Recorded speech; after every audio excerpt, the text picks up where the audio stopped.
ဖယားရှိခိုးဖြင့်ဘုရားရှိခိုးမူသော၍ဓမ္မသဘင်စတင်ပွင့်ရအောင်မန္တေတန္တိပဒသဗ္ဗကေတဝဗုဒ္ဓရူပကံ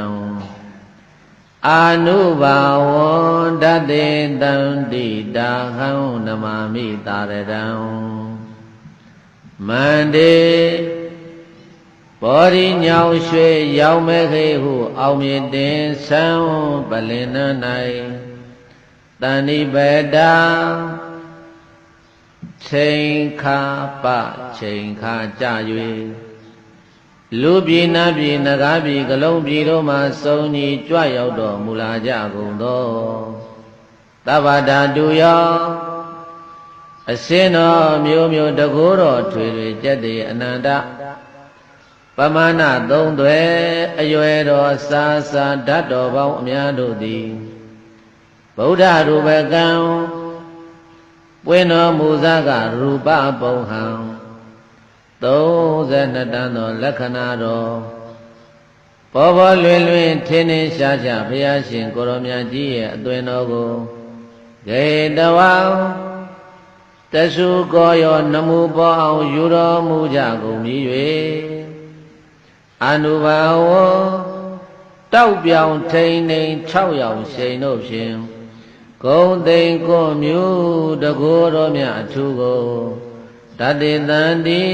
တဘောအနဲ့ဓမ္မစက်တို့ကိုဟောမြခပြတော်မူသဖြင့်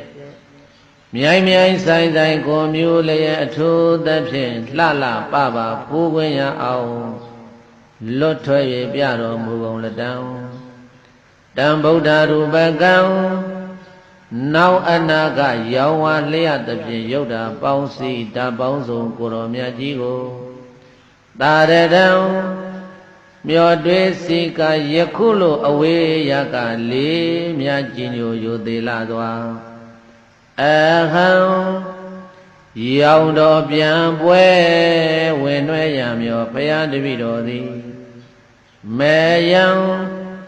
ရောင်တော်ပြန်ပွဲဝင်နှွဲရမြော်ဘုရားတပည့်တော်တို့သည်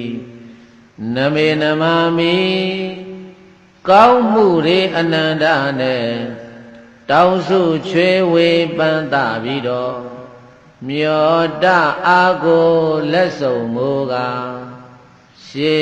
ခိုးဦးညွတ်ကြပါကုန်၏မြတ်စွာဘုရားမြတ်စွာဘုရား